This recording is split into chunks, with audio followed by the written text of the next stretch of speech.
Hola, ¿qué tal mi gente? Nos encontramos con el movimiento Nenenove Buglé y campesinos de Panamá Este para celebrar el 9 de agosto, Día Internacional de los Pueblos Indígenas, donde participó el pueblo Cuna, Emberá, Nove Buglé, docentes y se presentó baile Congo.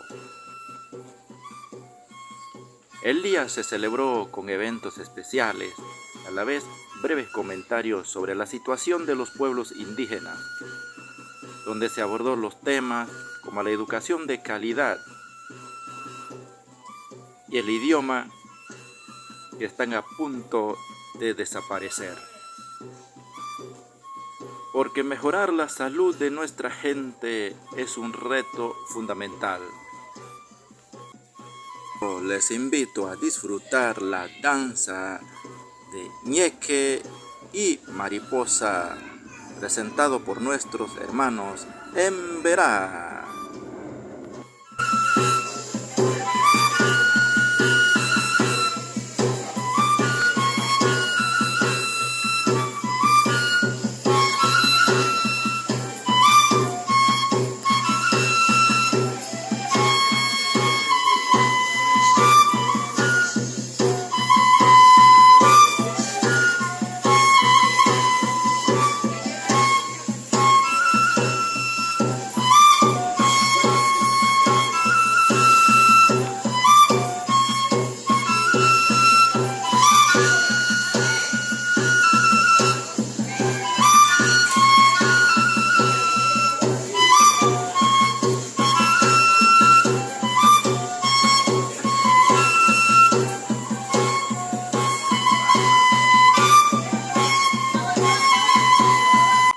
Fue la presentación de baile ñeque de nuestros hermanos Emberá.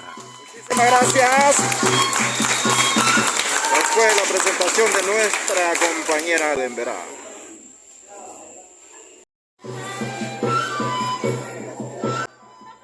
A continuación, presentación de baile mariposa.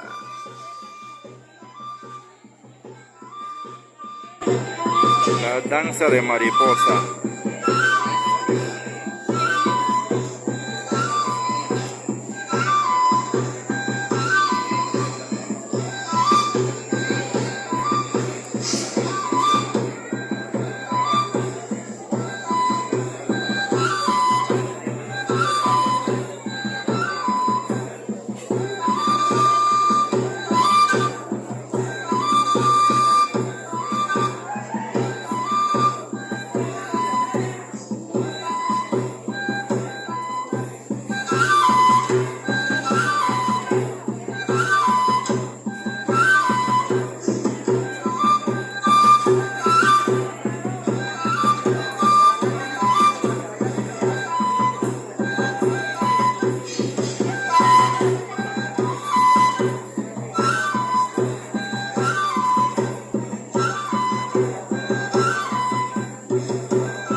Muchísimas gracias. Fue la danza de mariposa.